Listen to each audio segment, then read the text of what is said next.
the one thing they could never steal.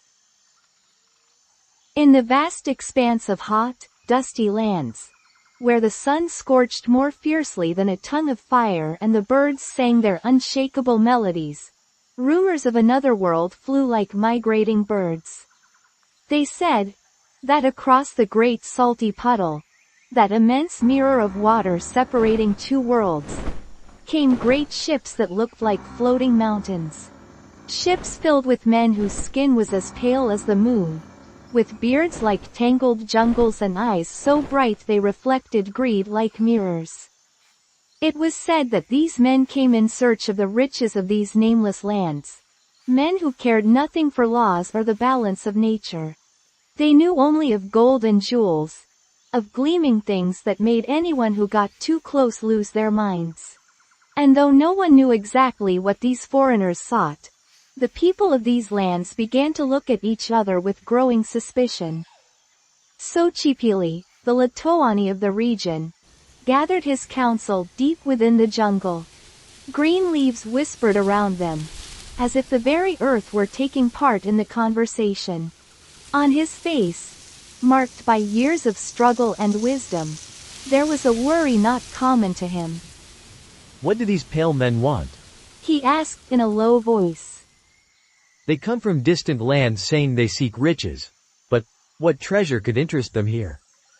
Tlachinoli, the wise elder of the council, looked to the stars, seeking answers in their dance of light. Riches, they say. Perhaps they seek what we consider valuable.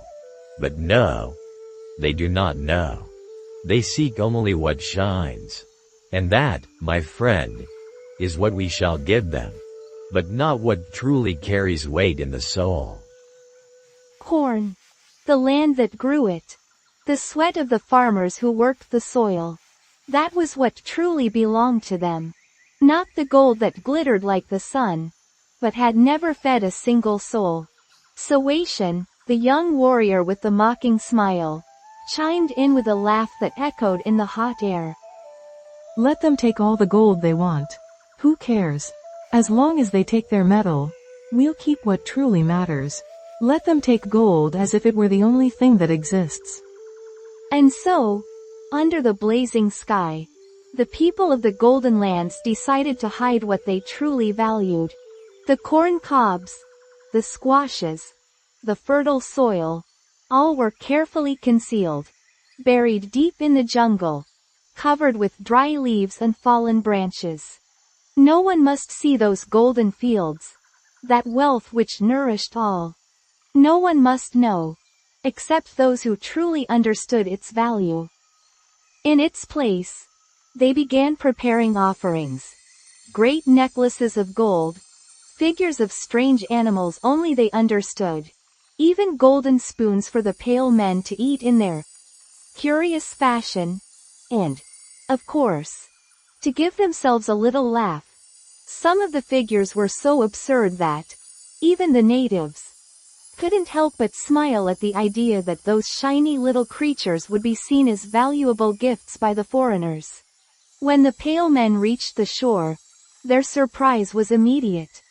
Their eyes, wide and bulging, sparkled like the midday sun. They threw themselves upon the offerings, touching the gold, admiring it, letting out exclamations that sounded like music to their own ears. Gold! Gold! They cried, as if they had found the philosopher's stone. The great canoes quickly filled with anything that glittered. Xochipilli watched the scene with a barely hidden smile. Let them take what shines. Let them take their illusion. He thought. Meanwhile, the natives withdrew silently, knowing the real gold, the kind that truly nourished, remained hidden. No one was going to steal what truly mattered. With their ships full of gold, the pale men departed, believing they had taken the greatest of treasures. How wrong they were! They had not taken the soul of the land, nor the wisdom of the people. They had only taken the empty gleam that, though valuable to them, would never feed anyone. Years passed, but greed never ended. The same pale men, or rather, their descendants, returned for more, convinced that, somewhere, the true treasure must be hidden. They had heard rumors of more gold, of greater riches hidden in the corners of these wild lands. But this time, things were different. The cornfields still grew, always hidden in the shadows of the trees, underground, covered in squash and beans. The golden offerings, those same ones once given with such ease, were now just decorations. The natives used them to adorn their homes, to make tools, even to play marbles. Gold had lost its magic. It was no longer an object of desire. It was now just another thing in everyday life. Cuauhtémoc, the young warrior, watched the foreigners rummaging through the jungle, searching endlessly, like dogs sniffing the earth. "What are you looking for, fools?" He muttered under his breath, arms crossed, as he watched the pale men fail to find what they so desperately wanted.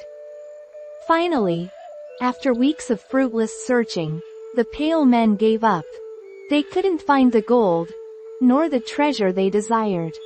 They left once again, frustrated and confused. Tlachinolie, from his hill, watched their retreat with a soft chuckle. They took what they thought was valuable. But in truth, they only took what could never nourish them. The land is still ours. Still rich in what truly matters. In the end, the true treasure was never in the gold or shiny stones. It was in the land that gave life, in the laughter they shared, in the corn that blossomed in their fields. That was what truly held value. And the pale men, blinded by their greed, never knew it.